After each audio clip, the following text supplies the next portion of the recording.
Number series का ये question देखिए एनटीपीसी, रेलवे के एनटीपीसी और सीजीएल एग्जाम में कई बार आया होगा। हमें क्या पूछ रहा है कि एक सीरीज दिया हुआ उसका हमको सम पूछ रहा है।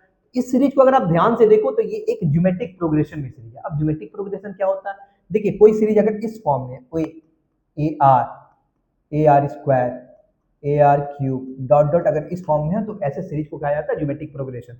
जहां पर ए क्या होता है, पहला फर्स्ट टर्म होता है, और आर क्या होता है, कॉमन रेशियो।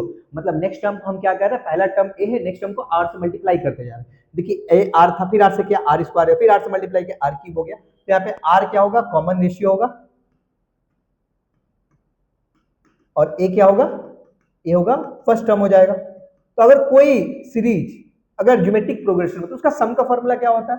देखिए कोई सीरीज अगर ज्योमेट्रिक प्रोग्रेशन में हो तो उसका सम का फॉर्मूला होता है ए यानी फर्स्ट टर्म इंटू आर का power n minus one divided by r minus one. तो यहाँ से मुझे तो पता चल गया कि ये सीरीज क्या है, ज्योमेट्रिक प्रोग्रेशन में। तो इसका सम निकाल लो ना आप। तो सम निकालने का फॉर्मूला क्या है, ए फर्स्ट टर्म क्या है, यहाँ पे 3 है, ठीक है, इंटू आर का पावर एन, कॉमन रेशियो क्या है, देखिए 3 के बाद क्या हुआ, 3 का स्क्वायर होगा, मतलब 3 से मल्टीप्लाई किया गया, फिर 3 का क्यूब है, फिर 3 से मल्टीप्लाई किया गया, तो कॉमन रेशियो 3 है। उसका होल पावर क्या होगा, एन, एन का मतलब टोटल नंबर ऑफ टर्म्स। देखिए टोटल टर्म्स कितने हैं, 8 टर्म है। 8 minus one divided by n r minus one, r कितना होगा, 3 माइनस वन होगा। देखिए 3, इसको ना देखिए यहाँ पे ये क्या है, ए स्क्वायर माइनस बी स्क्वायर, इसको ब्रेक कर लीजिए। 3 का पावर 8 माइनस 1 है तो इसको क्या कर लो, 3 का पावर 4 माइनस 1, 3 का पावर 4 प्लस 1 डिवाइडेड बाई 2। अब इसको सिंप्लीफाई कीजिए।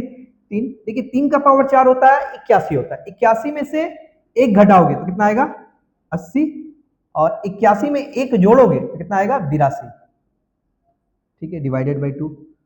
काट लो, 2 से काटोगे कितना आएगा, 41 बार आएगा।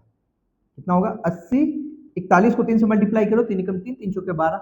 अब 123 को 80 से मल्टीप्लाई करो तो 8 तरीके कितना होता है, 24 के 4 हाथ में लगा 2, 12 8 96, 96 प्लस 2 कितना होगा, 98 होगा।